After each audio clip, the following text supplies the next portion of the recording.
Hi ಎಲ್ಲರಿಗೂ ನಮಸ್ಕಾರ. Shilpa's twisted recipes ಚಾನಲ್ಗೆ ತಮ್ಮೆಲ್ಲರಿಗೂ ಸ್ವಾಗತ.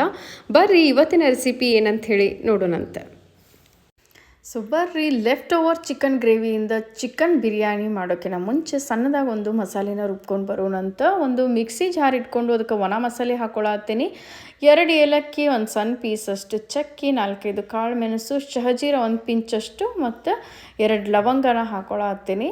ಸೊ ಇದೆಲ್ಲ ಹಾಕ್ಕೊಂಡು ಆದಮೇಲೆ ಹಾಗೆ ಇದಕ್ಕೆ ನಾವಿಲ್ಲಿ ಕೊತ್ತಂಬರಿ ಹಿಡಿ ತೊಗೊಂಡಿನಿ, 1 ಹಿಡಿಯಷ್ಟು ಕೊತ್ತಂಬರಿ, ಮತ್ತು ಶುಂಠಿ 1 ಇಂಚಷ್ಟು, 1 ಗಡ್ಡೆ ಬೆಳ್ಳುಳ್ಳಿ, 4 ಹಸಿಮೆಣ್ಸಿನ್ಕಾಯಿ. ಖಾರಕ್ಕೆ ಎಷ್ಟು ನಿಮಗೆ ಹಸಿಮೆಣ್ಸಿನ್ಕಾಯಿ ಬೇಕಾಗತ್ತೆ ಅಷ್ಟು ಹಸಿಮೆಣ್ಸಿನ್ಕಾಯಿನ ನೀವಿಲ್ಲಿ ತೊಗೋಬೋದು.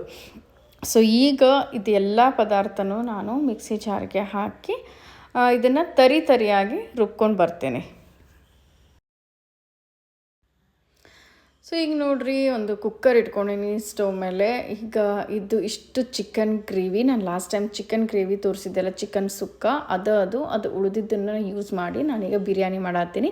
ಸೊ ಒಂದು ಕುಕ್ಕರ್ಗೆ ಒಂದು 5-6 ಟೇಬಲ್ ಸ್ಪೂನಷ್ಟು ನಾನಿಲ್ಲಿ ಆಯಿಲ್ನ ಹಾಕ್ಕೊಳತ್ತೀನಿ, ರಿಫೈನ್ಡ್ ಆಯಿಲ್. ಅದಕ್ಕಾದ ಮೇಲೆ ಅದಕ್ಕೆ ನಾನು ಒಂದು 3 ಮೀಡಿಯಮ್ ಸೈಜ್ ಉಳ್ಳಾಗಡ್ಡಿನ ಕಟ್ ಮಾಡಿ ಹಾಕ್ಕೊಂಡೆ.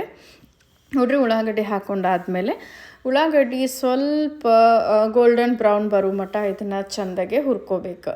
ಸೊ ಉಳ್ಳಾಗಡ್ಡಿ ಗೋಲ್ಡನ್ ಬ್ರೌನ್ ಬಂದಮೇಲೆ ನೆಕ್ಸ್ಟ್ ಏನೇನು ಇಂಗ್ರೀಡಿಯೆಂಟ್ಸ್ ಇದಕ್ಕೆ ಆ್ಯಡ್ ಮಾಡ್ಕೋತ ಹೋಗ್ತೀನಿ ಅಂತ ಹೇಳ್ತೀನಿ. ಈಗ ನೋಡಿರಿ, ಇದಕ್ಕೆ 1/4 ಚಮಚದಷ್ಟು ನಾನಿಲ್ಲಿ ಕಸ್ತೂರಿ ಮೆಥಿನ ಹಾಕ್ಕೊಳತ್ತೀನಿ. ಕಸ್ತೂರಿ ಮೆಥಿ ಅಂತಲೂ ಸಹಿತ ಹೇಳ್ತಾರೆ. ನಿಮ್ಮ ಹತ್ರ ಹಸಿ ಮೆಂತ್ಯ ಸೊಪ್ಪಿತ್ತಂದ್ರೆ ಅದನ್ನು ಸಹಿತ ಇಲ್ಲಿ ಸ್ವಲ್ಪ ಹಾಕ್ಕೋಬಹುದು. ಸೊ ಸದ್ಯಕ್ಕೆ ಮನೆಯೊಳಗೆ ಏನದ ಅದನ್ನೇ ಯೂಸ್ ಮಾಡಿ, ಯಾವುದೇ ಥರದ ಬಿರಿಯಾನಿ ಮಸಾಲೆ ಇಲ್ಲದೆ ನಾವು ರುಬ್ಬಿಟ್ಕೊಂಡಿರೋ ಅಂತಹ ನೋಡಿರಿ ಈ ಮಸಾಲೆನ ಹಾಕಿ ನಾನು ಬಿರಿಯಾನಿನ ಮಾಡಾಕ್ತೀನಿ. ಸೊ ನೋಡಬಹುದು, ನಾವೇನು ಮಿಕ್ಸಿ ಜಾರಿಗೆ ಹಾಕಿ ಒಂದು ಸಣ್ಣ ಮಸಾಲೆ ರೆಡಿ ಮಾಡಿ ಇಟ್ಕೊಂಡಿದ್ವಲ್ಲ ಅದನ್ನು ನಾನೀಗ ಕಂಪ್ಲೀಟ್ ಇದಕ್ಕೆ ಸೇರಿಸ್ಕೊಳತ್ತೀನಿ. ಇದಕ್ಕೆ ಯಾವುದೇ ಥರದ ನೀರನ್ನ ಹಾಕ್ಲಾರ್ದ ಹಂಗೆ ತರಿಯಾಗಿ ರುಬ್ಬಿದ್ದು ನಾನು. ಇದನ್ನಿಷ್ಟು ಹಾಕ್ಕೊಂಡಾದ್ಮೇಲೆ ಇದನ್ನು ಸಹಿತ ಎಣ್ಣೆ ಒಳಗೆ ಚಲೋ ತಂಗ ಫ್ರೈ ಮಾಡ್ಕೋಬೇಕು. ಸೊ ಮಸಾಲೆ ಮತ್ತು ಉಳ್ಳಾಗಡ್ಡಿ ಎಲ್ಲ ಫ್ರೈ ಆದಮೇಲೆ ನೋಡ್ರಿ, ನಾವು ಏನು ಚಿಕನ್ ಗ್ರೇವಿ ಉಳಿದಿರ್ತಾರೆ, ಚಿಕನ್ ಗ್ರೇವಿ, ಚಿಕನ್ ಸಾರು ಅದೇನು ಉಳಿದಿರ್ತದಲ್ಲ ಅದನ್ನೆಲ್ಲ ಇದಕ್ಕೆ ಹಾಕ್ಕೋಬೇಕು. ಆಲ್ರೆಡಿ ಚಿಕನ್ ಒಳಗೆ ಖಾರದ ಪುಡಿ ಹಾಕಿರ್ತೀವಿ, ಆ್ಯಂಡ್ ಸ್ವಲ್ಪ ಮಸಾಲೆ ಎಲ್ಲ ಇರ್ತದೆ. ಸೊ ಹಾಗಾಗಿ ಒಣ ಖಾರ ಪುಡಿ ಇಲ್ಲಿ ಬಳಸಕತ್ತಿಲ್ಲ ನಾನು. ಸೊ ಚಿಕನ್ ಹಾಕಿ ಆದಮೇಲೆ ಸ್ವಲ್ಪ ಮಿಕ್ಸ್ ಮಾಡಿಕೊಂಡು ಅದಕ್ಕೆ ಒಂದು 2-3 ಚಮಚದಷ್ಟು ಮೊಸರನ್ನ ಹಾಕ್ಕೊಳಕತ್ತೀನಿ. ಸೊ ಮೊಸರು ಹಾಕ್ಕೊಂಡು ಮಿಕ್ಸ್ ಮಾಡ್ಕೊರಿ. ಇದಾದಮೇಲೆ ಇಲ್ಲಿ 1/4 ಚಮಚದಷ್ಟು ನಾನಿಲ್ಲಿ ಅರ್ಶಿನದ ಪುಡಿನ ಬಳಸಾಕತ್ತೀನಿ. ಅರ್ಶಿನದ ಪುಡಿ ಹಾಕ್ಕೊಂಡು ಆದಮೇಲೆ 1/4 ಚಮಚದಷ್ಟು ನಾನಿಲ್ಲೇ ಧನಿಯಾ ಪುಡಿನ ಸಹಿತ ಬಳಸ್ಕೊಳಕತ್ತೀನಿ. ಸೊ ಧನಿಯಾ ಪುಡಿ, ಅರ್ಶಿನದ ಪುಡಿ ಎಲ್ಲ ಹಾಕಿದ ಮೇಲೆ ಇಲ್ಲಿ 1/4 ಚಮಚದಷ್ಟು ನಾನು ಗರಂ ಮಸಾಲನೂ ಸಹಿತ ಹಾಕ್ಕೊಳತ್ತೀನಿ. ನೀವು ಗರಂ ಮಸಾಲ ಹಾಕ್ಕೊಳ್ಳಿಲ್ಲ ಅಂತಂದರೆ, ಅಥವಾ ನಿಮ್ಮ ಹತ್ರ ಬಿರಿಯಾನಿ ಮಸಾಲ ಇತ್ತು ಅಂದರೆ, ಬಿರಿಯಾನಿ ಮಸಾಲ ಪೌಡ್ರೆಲ್ಲ ಇರ್ತದಲ್ಲ ಹೊರಗಡೆಯಿಂದ ತಂದಿರ್ಬೋದು, ಅಥವಾ ಮನೆಯಲ್ಲಿ ನೀವು ಇತ್ತು ಅಂದರೆ ನೀವು ಸ್ಕಿಪ್ ಮಾಡ್ಬೋದು. ಗರಂ ಮಸಾಲ ಮತ್ತು ಧನಿಯಾ ಪುಡಿನ ಬಿಟ್ಟು ಡೈರೆಕ್ಟಾಗಿ ನೀವು ಬಿರಿಯಾನಿ ಮಸಾಲೆನ ಇಲ್ಲಿ ಹಾಕ್ಕೋಬೋದು. ಬಿರಿಯಾನಿ ಮಸಾಲನೂ ಸಹಿತ ಇರಲಿಲ್ಲ ಮನೆಯೊಳಗೆ. ಸೊ ಹಾಗಾಗಿ ಏನಿತ್ತು ಅದನ್ನ ಯೂಸ್ ಮಾಡಿ ನಾನು ಬಿರಿಯಾನಿನ ಮಾಡತ್ತೀನಿ. ಸೊ ನೋಡ್ಬೋದು, ಮಸಾಲೆ ಎಲ್ಲ ಮಿಕ್ಸ್ ಮಾಡಿ ಆದಮೇಲೆ ಇಲ್ಲಿ 2 ಗ್ಲಾಸಷ್ಟು ನಾನು ಬಿಸಿ ನೀರನ್ನ ಹಾಕ್ಕೊಳಕತ್ತೀನಿ. ಯಾಕಂದರೆ ನಾನು 1 ಗ್ಲಾಸ್ ಅಕ್ಕಿ ಬಿರಿಯಾನಿನ ಮಾಡ್ತಿರೋದ್ರಿಂದ ಸೊ ಇಲ್ಲಿ 2 ಗ್ಲಾಸಷ್ಟು ನಾನು ಬಿಸಿ ನೀರನ್ನ ಹಾಕ್ಕೊಳತ್ತೀನಿ. 2 ಗ್ಲಾಸ್ ಬಿಸಿನೀರು ಹಾಕ್ಕೊಂಡಾದ್ಮೇಲೆ ನೋಡಿರಿ, ಇದನ್ನು ಚಲೋ ತೆಂಗ ಮಿಕ್ಸ್ ಮಾಡಿಕೊಂಡು ಇದಕ್ಕೆ ರುಚಿಗೆ ತಕ್ಕಷ್ಟು ಉಪ್ಪನ್ನ ಹಾಕ್ಕೋಬೇಕು. ಸೊ ಆಲ್ಮೋಸ್ಟ್ ನಾನಿಲ್ಲಿ 1-1.25 ಚಮಚದಷ್ಟು ಉಪ್ಪನ್ನ ಬಳಸೀನಿ. ಅಂದರೆ ಸಣ್ಣ ಚಮಚದಲ್ಲೇ ನಾನು ಉಪ್ಪು ಹಾಕ್ಕೊಂಡಿದ್ದೀನಿ. ಉಪ್ಪನ್ನ ನೋಡಿರಿ, ನೀವು ಟೇಸ್ಟ್ ಮಾಡಿ, ಉಪ್ಪು ಕಮ್ಮಿ ಇತ್ತಂದ್ರೆ ಹಾಕ್ಕೊಳ್ರಿ, ಇಲ್ಲ ಅಂತಂದ್ರೆ ಆದಷ್ಟು ಉಪ್ಪನ್ನ ಕಮ್ಮಿನ ಹಾಕ್ಕೊಳ್ರಿ. ಆಲ್ರೆಡಿ ಚಿಕನ್ಗೂ ಸಹಿತ ಉಪ್ಪು ಹಾಕಿರ್ತದೆ. ಸೊ ಮಿಕ್ಸ್ ಮಾಡ್ಕೊಂಡು ಆದಮೇಲೆ ನಾನಿಲ್ಲಿ 1 ಗ್ಲಾಸ್ ಅಕ್ಕಿ ತೊಗೊಳತ್ತೀನಿ ಅಂತ ಹೇಳಿದ್ದೆಲ್ಲ. ಸೊ ಇದು ಕುದಿ ಬರೋವರೆಗೂ ನಾನು 1 ಗ್ಲಾಸ್ ಅಕ್ಕಿನ ತೊಳ್ಕೊಂಡು ಬಂದೆ.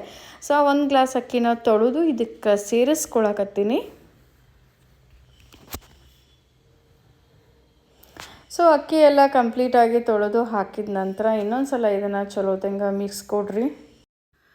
ಸೊ ಸೊ ನೋಡಿರಿ ಎಲ್ಲ ಅಕ್ಕಿ ಹಾಕಿ ಎಲ್ಲ ಮಿಕ್ಸ್ ಮಾಡಾದಮೇಲೆ ಇದಕ್ಕೆ ಜಸ್ಟ್ ಒಂದು ಚಮಚದಷ್ಟು ನಾನಿಲ್ಲಿ ತುಪ್ಪನ ಸೇರಿಸ್ಕೊಳತ್ತೀನಿ. ತುಪ್ಪ ಹಾಕೋದ್ರಿಂದ ಅಕ್ಕಿ ಏನದಲ್ಲ ಅನ್ನ ಉದ್ರಾಗಿ ಬರ್ತದೆ. ಸೊ ಅದ್ರ ಸಂಬಂಧ ಹಾಗೆ ಒಂದು ಅರ್ಧ ಲಿಂಬೆ ಹಣ್ಣು ಹಿಂಡ್ಕೊಳಕತ್ತೀನಿ. ಸೊ ಲಿಂಬೆ ಹಣ್ಣು ತುಪ್ಪ ಎಲ್ಲ ಹಾಕಿ ಆದಮೇಲೆ ಇದನ್ನೆಲ್ಲ ಒಂದ್ಸಲ ಮಿಕ್ಸ್ ಮಾಡಿಕೊಂಡು ಲಾಸ್ಟಿಗೆ ನಾನಿಲ್ಲಿ ಟೊಮೆಟೊನ ಹಾಕ್ಕೊಳತ್ತೀನಿ. ಮುಂಚೆ ನೀವು ಒಗ್ಗರಣೆ ಟೈಮ್ ಒಳಗೆ ಟೊಮೆಟೊನ ಹಾಕೋಬಹುದು, ಬಟ್ ನನಗೆ ಟೊಮೆಟೊ ಸ್ವಲ್ಪ ಮೇಲೆ ಕಾಣಲಿ ಅಂಥೇಳಿ ನಾನಿಲ್ಲಿ ಲಾಸ್ಟಿಗೆ ಟೊಮ್ಯಾಟೊನ ಹಾಕ್ಕೊಳಕತ್ತೀನಿ. ಒಂದು ಅರ್ಧ ಟೊಮ್ಯಾಟೊನ ಮಾತ್ರ ಹಾಕ್ಕೊಂಡಿದ್ದೀನಿ. ಹಾಕ್ಕೊಂಡು ಮಿಕ್ಸ್ ಮಾಡಿ ಕುಕ್ಕರ್ ಲಿಡ್ನ ಮುಚ್ಚಿ ಒಂದು 2-3 ವಿಷಿಲ್ ಲೋ ಫ್ಲೇಮ್ ಒಳಗೆ ಇದನ್ನು ಸಿಟಿ ಹೊಡೆಸ್ಕೊಂಡಿದ್ದು. ಸೊ ಇಲ್ಲಿ ನೋಡ್ಬೋದು ಒಂದು 2-3 ವಿಷಿಲ್ ಆದ ತಕ್ಷಣ ಕುಕ್ಕರ್ನ ಸ್ಟೀಮ್ ಹೋಗೋಕ್ಕೆ ಬಿಟ್ಟು ಅದಾದಮೇಲೆ ಕುಕ್ಕರ್ ಲಿಡ್ ಓಪನ್ ಮಾಡಿದ್ಮೇಲೆ ಮಸ್ತಾಗಿ ಹಿಂಗೆ ಚಿಕನ್ ಬಿರಿಯಾನಿ ರೆಡಿಯಾಗಿತ್ತು. ಸೊ ಉಳಿದಿರುವಂತಹ ಮನೆಯೊಳಗೆ ಚಿಕನ್ ಏನು ಉಳಿದಿರ್ತದೆ, ಒಂದು 2-3 ಪೀಸ್ ಉಳಿದಿರ್ತದೆ, ಒಬ್ಬರಿಗೆ ಆಗೋಷ್ಟು ಇರ್ತದೆ. ಕೆಲವೊಂದು ಸಲ ಏನೂ ಮಾಡೋಕ್ಕೆ ಮನಸ್ಸಿಲ್ಲಪ್ಪ ಅಂದಾಗ ಅದೇ ಉಳಿದಿರೋ ಚಿಕನ್ನ ಗ್ರೇವಿ ಅಥವಾ ಚಿಕನ್ ಸಾರನ್ನ ನಾವು ಹಿಂಗೆ ಅದು ಬಳಸಿ ಅದನ್ನು ಚಿಕನ್ ಬಿರಿಯಾನಿಯಾಗಿ ಕನ್ವರ್ಟ್ ಮಾಡಬಹುದು. ಆ್ಯಂಡ್ ಟ್ರಸ್ಟ್ ಮೀ, ಇಷ್ಟು ಮಸ್ತ್ ಬಂದಿತ್ತಲ್ಲ ಚಿಕನ್ ಬಿರಿಯಾನಿ. ಫ್ರೆಶ್ಶಾಗಿ ಚಿಕನ್ ತಂದು ಫ್ರೆಶ್ಶಾಗಿ ಚಿಕನ್ ಹಾಕಿ ಮಸ್ತಾಗಿ ಬಿರಿಯಾನಿ ಮಾಡ್ದಂಗಿತ್ತು. ಅಷ್ಟು ಟೇಸ್ಟಾಗಿತ್ತು ಬಿರಿಯಾನಿ ಮಾತ್ರ. ನೀವು ಯಾರ್ಯಾರು ನನ್ನ ಹಿಂದಿಂದ ಚಿಕನ್ ಬಿರಿಯಾನಿ ವಿಡಿಯೋ ನೋಡಿಲ್ಲ ಅವರು ಒಂದು ಸಲ ಹೋಗಿ ಆ ವಿಡಿಯೋನ ನೋಡ್ಕೊಂಬರ್ರಿ. ಡಿಸ್ಕ್ರಿಪ್ಷನ್ ಒಳಗೆ ನಾನು ಲಿಂಕ್ನ ಹಾಕಿರ್ತೀನಿ. ಆ ಚಿಕನ್ ಬಿರಿಯಾನಿಗೂ ಈ ಬಿರಿಯಾನಿಗೂ ಸಾಕಷ್ಟು ವ್ಯತ್ಯಾಸ ಇಲ್ಲ ಅನ್ನಿಸ್ತದೆ ನಿಮಗೆ, ಯಾಕಂದರೆ ಅಷ್ಟು ಮಸ್ತಾಗಿ ಫ್ರೆಶ್ಶಾಗಿ ಬಿರಿಯಾನಿ ಮಾಡ್ದಂಗಿತ್ತು. ಭಾರಿ ಟೇಸ್ಟಾಗಿತ್ತು. ನೀವು ನಿಮ್ಮ ಮನೆ ಒಳಗೆ ಹಿಂಗೆ left over chicken gravy chicken curry ಇದ್ದರೆ ಈ ಥರ ಒಂದು ಸಲ ಬಿರಿಯಾನಿನ ಮಾಡ್ಕೊಂಡು ತಿಂದು ನೋಡಿರಿ. ಸೂಪರ್ ಟೇಸ್ಟಿ ಆದಂತಹ ಚಿಕನ್ ಬಿರಿಯಾನಿನ ಇವತ್ತು ತೋರಿಸ್ಕೊಟ್ಟಿನಿ ಲೆಫ್ಟ್ ಓವರ್ ಚಿಕನ್ ಕರಿಯಿಂದ. ಸೊ ಸಿಗೋಣಂತ ಮುಂದಿನ ಒಂದು ವಿಶೇಷ ವಿಡಿಯೋದೊಂದಿಗೆ. ಅಲ್ಲಿವರೆಗೂ ಎಲ್ಲರಿಗೂ ನಮಸ್ಕಾರ, ಧನ್ಯವಾದಗಳು. ದೇವರೆಲ್ಲರಿಗೂ ಒಳ್ಳೇದು ಮಾಡಲಿ. ವಿಡಿಯೋ ಇಷ್ಟ ಆಗಿದ್ರೆ ಪ್ಲೀಸ್ ವಿಡಿಯೋಕ್ಕೊಂದು ಲೈಕ್ ಮಾಡಿ, ಶೇರ್ ಮಾಡಿ, ಸಬ್ಸ್ಕ್ರೈಬ್ ಮಾಡೋದನ್ನ ಮರೆಯಬೇಡ್ರಿ. ಹಾಗೆ ಪ್ಲೀಸ್ ಕಮೆಂಟ್ ಸೆಕ್ಷನ್ ಒಳಗೆ ಕಮೆಂಟ್ ಮಾಡಿ ಸಹಿತ ನಿಮ್ಮ ಒಪಿನಿಯನ್ ಏನಂತ ಹೇಳಿ ತಿಳಿಸ್ರಿ. Thank you so much.